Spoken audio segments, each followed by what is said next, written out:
इस कहानी का नाम है कोठी नंबर 786। लाहौर के पूश इलाके में एक पुरानी खिस्ता हाल कोठी थी, कोठी नंबर 786। लोग कहते थे कि वहां कुछ है।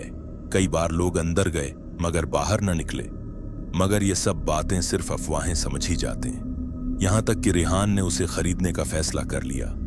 रिहान एक रियल एस्टेट एजेंट था। उसने सुना कि ये कोठी बहुत सस्ती दामों बक रही है, तो वो फौरन मौका से फायदा उठाना चाहता था। दोस्तों ने रोका, मगर रिहान हंसते हुए बोला, भूत प्रेत कुछ नहीं होते, सब दिमागी फतूर है। पहला दिन रिहान शाम के वक्त कोठी में दाखिल हुआ। धूल, टूटी खिड़कियां, पुरानी तस्वीरें और एक अजीब सा सुनाटा था। उसने अंदर जाकर जायजा लेना शुरू किया। सब ठीक था, लेकिन जैसे ही वो सीढ़ियां चढ़कर ऊपर वाले कमरे में गया, एक ठंडी लहर उसके बदन से गुजरी। कमरे में एक पुराना आईना था जिसमें रिहान ने खुद को देखा, लेकिन आईने में उसके पीछे एक सियाह साया खड़ा था।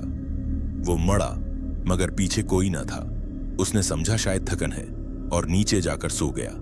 दूसरा दिन सुबह होते ही मोहल्ले के एक बूढ़े शख्स चचा नईम ने रिहान को देखा और कहा, बेटा रात कहां गुजारी? रिहान ने हंसते हुए जवाब दिया, कोठी में। चचा नईम का चेहरा सफेद पड़ गया। बेटा वहां से निकल जा, वो जगह मनहूस है। वहां 20 साल पहले एक कत्ल हुआ था। एक बीवी ने अपने शौहर को मारकर खुदकशी कर ली थी। उनकी रूहें अब भी वहां कैद हैं। रिहान ने मजाक में उड़ा दिया। रात को दोबारा वापस गया। इस रात सब कुछ अजीब होने लगा। दरवाजे खुद बंद होने लगे, लाइट्स झपकने लगे और पुराने रेडियो से प्रासरार सरगोशियां आने लगे। रिहान खौफजदा होकर बाहर निकलने लगा, लेकिन दरवाजा बंद हो चुका था। अचानक उसे सीढ़ियों पर किसी के चलने की आवाज आई। ठिक ठिक ठिक।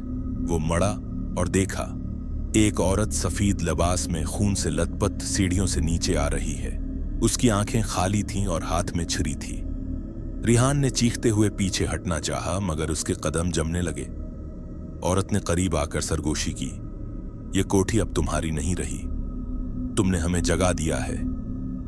अचानक रिहान की चीख गूंजी और हर चीज अंधेरे में डूब गई। सुबह अगले दिन मोहल्ले वाले कोठी के दरवाजे पर जमा थे।